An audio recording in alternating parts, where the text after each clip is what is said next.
Hi everyone, I recently finished The Red and the Blue, the 1990s and the Birth of Political Tribalism by Steve Kornacki, political journalist and NBC presenter. What initially motivated me to read this book was to indulge the never-ending nostalgia that I have towards the 1990s. In my teens, I was vaguely familiar with American politics, but didn't follow it beyond whatever I was forced to watch when not in control of the TV or radio. Besides bringing back memories of my favorite decade, this book clearly and entertainingly clarified and expounded upon a lot of what went on back then. The book primarily focuses on the ascent of Bill Clinton and Newt Gingrich, and the fluid power dynamics of the Democrat and Republican parties. It also goes deep into other notable figures of the time, such as Ross Perot, Pat Buchanan, and details George H.W. Bush's first term.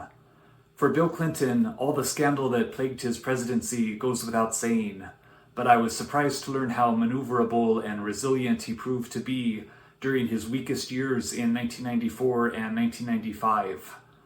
I couldn't remember hearing anything about his plans for healthcare reform back in 1992, and was shocked to read how it was introduced to great fanfare and support from the public, but his lack of concrete planning and details on its implementation allowed Republicans to seize upon it, and eventually caused Democrats to waver. The sudden rise of Newt Gingrich and his steep decline shortly after becoming Speaker of the House in 1994 felt like the story of Icarus and his flight towards the sun. His aggressive tactics caught establishment Democrats off guard, and were highly effective in his consolidation of power, but when he was in a position to threaten to shut down the government or cut into popular social programs, Bill Clinton, at his weakest, was able to turn the tables on him and win back popular support and political capital. At about 9 years of age, I could remember Ross Perot taking out time on network television for his infomercials and the electricity surrounding him as an outsider candidate. What I learned in this book is how his personal erraticism and lack of tact in dealing with racial and LGBT issues quickly cut into his momentum, even though his economic and trade ideas were immensely popular, and he was still a huge factor in the 1992 election.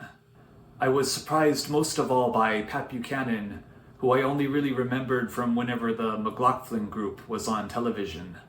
I was shocked to read how he primaried Bush in 1992, was a major impediment to Bob Dole in the 1996 election, and employed the same type of inflammatory rhetoric on racial issues and immigration that Donald Trump would go on to do. I was also surprised at how close President Trump was to entering the 2000 race as a Reform Party candidate, where he, now hilarious in hindsight, feuded with and claimed moral high ground over Buchanan. There's tons of other stuff I left out, such as the rise of domestic terrorism and political AM radio feeding into people's conclusions rather than challenging them. Something I'm sadly seeing play out again today with YouTube, podcasts, and social media. This was a very entertaining book. My summary doesn't do it justice at all. You have to read it to see how all these figures and many other people and factors I didn't even mention all weave together. You'll get the sense that the author is left-leaning, but it's exhaustively written and researched, and he still gives Democrats a lot of the criticism they're due. I'm not as interested in 80s and 2000s politics, but would read a book on those decades if Steve Kornacki wrote it. Usually I present interesting notes that I took from a book, but all I've had to say about this one has gone on for so long that I'll just leave them out this time. Alright, hope you enjoyed, thank you for watching, and I'll be back soon with more. Bye.